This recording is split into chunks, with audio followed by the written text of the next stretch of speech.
Y tal vez me obligue la realidad en vivo a interrumpir el comentario de apertura por una nota que estamos esperando.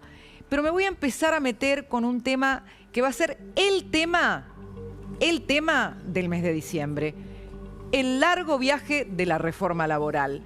Ustedes saben que el largo viaje de la reforma laboral no empieza ahora, tampoco empezó con la ley Bases. Empezó allá por el retorno de la democracia con el gobierno de Raúl Alfonsín, pero no pudo ver la luz. Entonces, el viaje de la reforma laboral tiene más de 4 décadas. Miren este personaje, Ubaldini. ¿Cuántos paros le hizo Ubaldini al gobierno de Alfonsín? 13 paros le hicieron al gobierno de Raúl Alfonsín. No salió la reforma laboral. Durante todo este tiempo la Argentina fue buscando una modernización.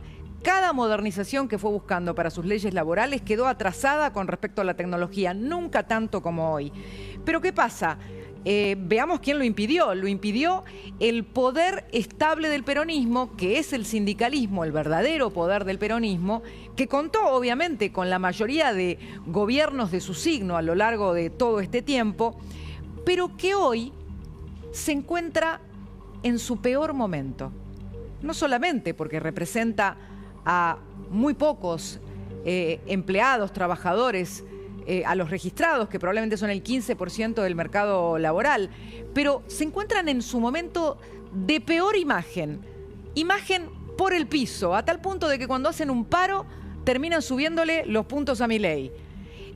Entonces es, en cuanto a la circunstancia, probablemente el momento donde más están alineados los planetas con respecto a las posibilidades de que salga esa reforma laboral. Pero ustedes fíjense, ¿cambió alguna posición de los sindicatos, por lo menos de la boca para afuera, con respecto a esto? Y me decía una fuente del gobierno, vos fíjate que cuando empezamos a hablar de esto, decían lo siguiente: los sindicatos llegaron a decir que no la apoyaban a la reforma sin saber aún lo que la reforma contenía. Y eso mostraba ya esa frontera. Entonces estamos ante un tema que, si sale, marca una frontera tremenda en lo que hace a las leyes laborales argentinas. Pero claro, ustedes piensen, hoy tenemos convenios de una época en la que no había ni internet, ni celulares, inteligencia artificial mucho menos, nada que ver de aplicaciones y cómo revolucionario en el mundo del trabajo. Pero vamos a ver cuál es el viaje del proyecto de reforma laboral. Ya salió del escritorio de la ministra Sandra Petovelo, del Ministerio de Capital Humano, donde fue trabajada por Julio Cordero, el secretario de Trabajo. Ya salió de este despacho. Ahora está concretamente en Legal y Técnica. Secretaría Legal y Técnica, la firma del gobierno. ¿Y dónde sigue el viaje? Llega al Senado de la Nación. Pero antes, mañana, se va a presentar el proyecto en base a consensos alcanzados por una mesa que en un momento se pensó que iba a ser simbólica, hasta que vinieron las elecciones, le dieron el voto al gobierno del presidente Milei y el Pacto de Mayo volvió a tener un peso de realidades más posibles. Mañana entonces se presenta el proyecto y luego entra al Senado el 10 de diciembre. Nueva etapa del gobierno, nueva etapa del Congreso, y se va a producir una remake. ¿Vieron cuando se hace una secuela de una película? La remake de La Piba. Los dirigentes sindicales hace 30 años que lo que hacen es llenarse los bolsillos con la plata de la gente. Y hablemos en serio, si querés hablar en serio. No te pongas en combativo ni te hagas enemigo. Si nos conocemos todos, y yo también conozco bien a los dirigentes sindicales, ¿viste? Que yo soy los combativos. ¿Qué te querés hacer? ¿La Virgen de Luján? No, yo no soy virgen, pero yo no robé nunca, ¿viste? Yo tampoco robé. Entonces no me jodas, ¿viste? Hablemos ahora de los dirigentes sindicales como si fueran todos, ¿viste? Dejate joder. Los grandes combativos que lo único que tienen son sus grandes autos y sus grandes casas. Bueno, esto que acabamos de ver, podemos decir que envejeció bien, porque la discusión sigue siendo la misma y de alguna manera rara, a las vueltas de la vida, los protagonistas vuelven a ser los mismos. ¿Por qué les digo esto? Porque la senadora Patricia Bullrich es la que va a ser la espada de la reforma laboral en el Senado de la Nación. Se va a poner a la espalda esta reforma que, a ver, ya les voy a contar, porque no es nada tan simple, ni siquiera dentro del gobierno, porque hay dos grupos. Hay dos grupos en el gobierno con respecto a la reforma laboral. Les voy a contar cómo se puede llamar cada uno de esos grupos de acuerdo a lo que dicen.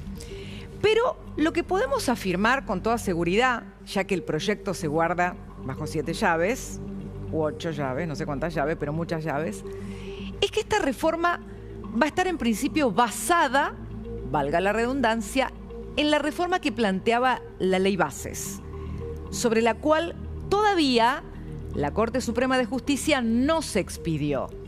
Acá les voy a decir algo. La Corte tiene casi como doctrina no escrita no arreglar cuestiones que tiene que arreglar la política. En base a esto, probablemente todavía no resolvió esta cuestión. Quizás este punto fue uno de los cortocircuitos que hizo enojar al gobierno de Milei, porque esperaba una resolución de la Corte más rápida cuando sale la Ley Bases y no la tuvo. Pero eso ya es historia. A ver, miren, ¿cómo va a ser la reforma laboral? Yo preparé una especie de síntesis. Miren esto. Va a ser la reforma posible con el consenso posible. ¿Y qué es eso? Ah, ahí está la pregunta. Bueno, miren, con la declinación del poder de Cristina Kirchner en el Senado, el gobierno ve oportunidades. Ve oportunidades porque nota que hay chances de negociaciones individuales, que ya no hay un acorazado. No. Ahora, por ejemplo, piensa que incluso puede negociar hasta con el ex gobernador Gerardo Zamora, que en otro momento hubiera sido un incondicional de Cristina y que ahora mismo podemos hablar de sus vínculos con Tapia, con Tobillino, y eso al gobierno no lo pone colorado para entablar una negociación. También podemos pensar que hay otros dirigentes del peronismo muy interesados por no quedar obsoletos, como sienten que le pasa a ciertos planteos políticos que sigue haciendo Cristina Kirchner, a pesar del tiempo, de que el modelo falló y de que los votos le dieron la espalda. Pero bueno, ¿qué costos tendrá la negociación? Ahí está la cuestión. Y yo lo preparé en un término de intensidades. ¿Será una reforma intensa, media o suave? Como que parece que estoy hablando del café, ¿no? Café intenso, medio o suave. Y les voy a dar dos respuestas de fuentes del gobierno. Les va a parecer interesantísimo porque son muy distintas las respuestas. Fuentes del gobierno, obviamente, inobjetables, distintas. Fuente 1. ¿Cómo va a ser la reforma para usted? Es una reforma moderada. No es extrema. Moderniza, pero no flexibiliza al extremo. Perfecto. Fuente 2. La reforma es intensa porque cambia reglas en la negociación colectiva que pueden ser muy fuertes. ¿En qué quedamos? ¿La reforma es intensa o es moderada? Porque estas son fuentes del mismo gobierno. Entonces, esto me permite a mí, no solo estas dos fuentes, pero estas dos respuestas son las que marcan la diferencia en los dos grupos que hay en el gobierno con respecto a la reforma laboral.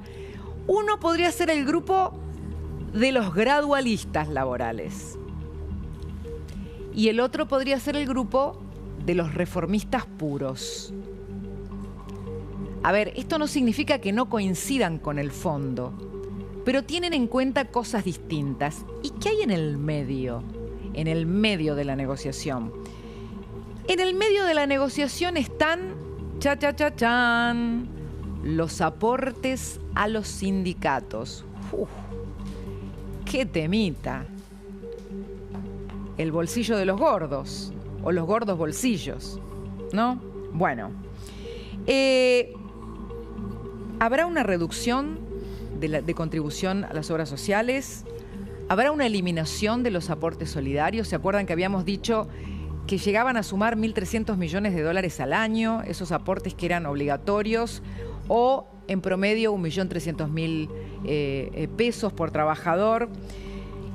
Este tema, el tema de los aportes a los sindicatos, va a ser la verdadera letra chica.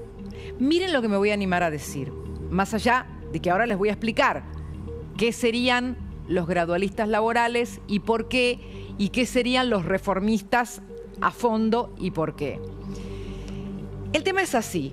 El gobierno lo que espera es poder obtener cambios de fondo en los convenios laborales a cambio de no tocar eventualmente ciertos aportes sindicales.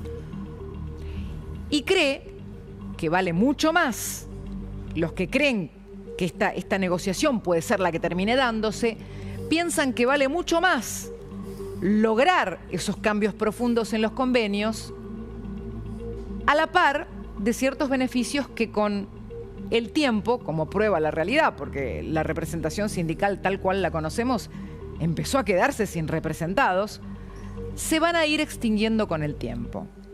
Ahora, un informe que circula desde el viernes,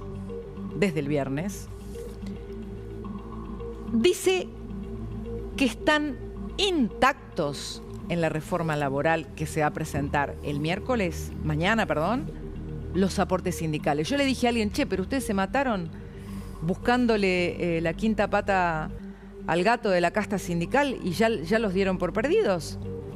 ¿O empieza así la negociación? Y esa es una de las grandes preguntas. Pero para entender quiénes son los gradualistas y quiénes son los reformistas, podríamos explicarlo así. Los gradualistas de la reforma laboral dentro del gobierno son los que creen que hay que cuidar la paz social y que hay que buscar un camino que agilice la aprobación, porque creen que las reformas tienen que ser rápido y porque piensan que es más importante el beneficio económico inmediato de una reforma que salga ya y genere no solamente un shock de gobernabilidad, sino de cambio futuro, que una reforma que se empantane por una discusión que se haga eterna.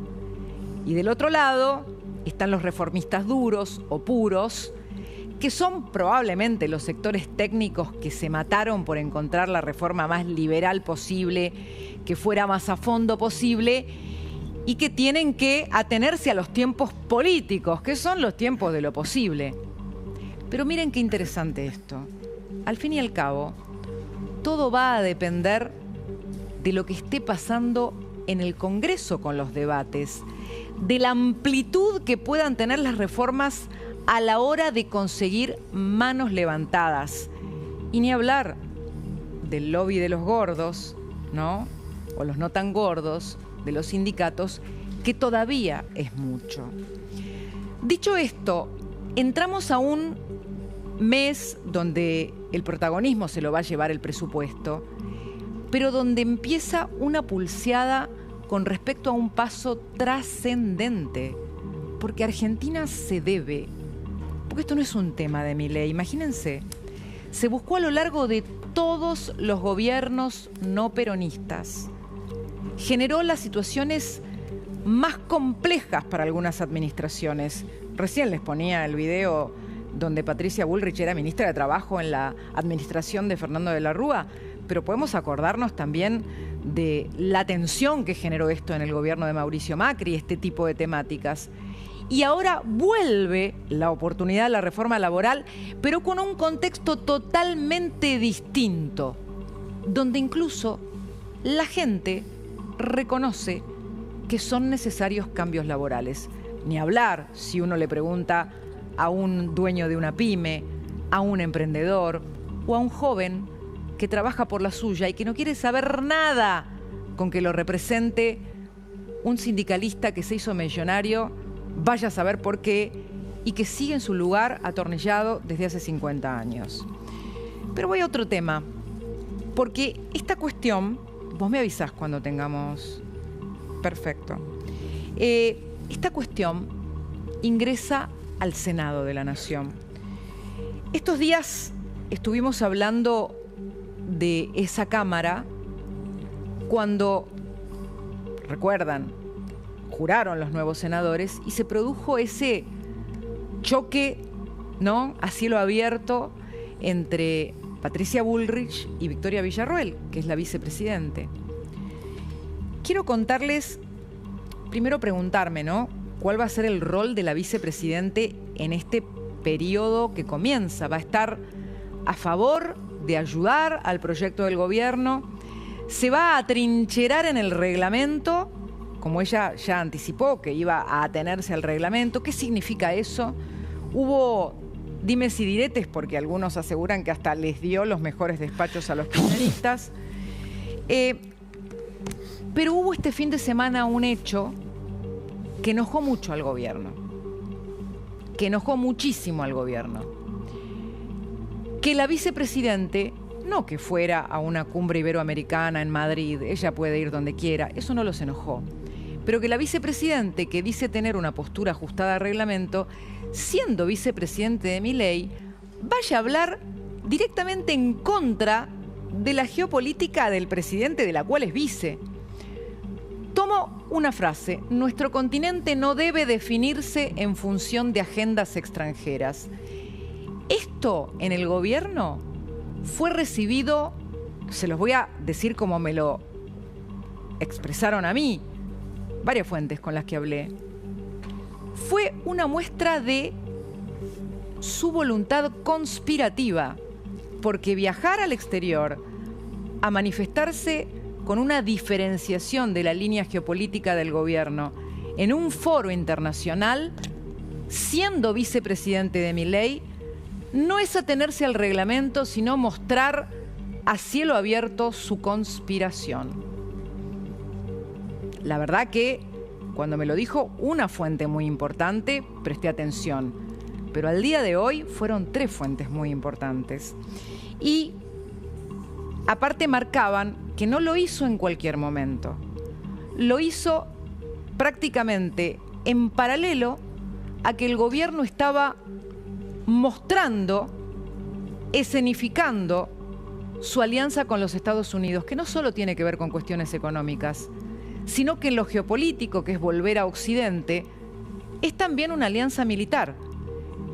¿Cómo lo mostró esto el gobierno? Lo mostró con la llegada de los aviones F-16, porque elegir aviones, por ejemplo, el kirchnerismo quería elegir los aviones chinos, los caza chinos, los JF-17, y Argentina elige los F-16 que le compra Dinamarca a instancias de Estados Unidos. Esto es parte de una alianza militar con los Estados Unidos.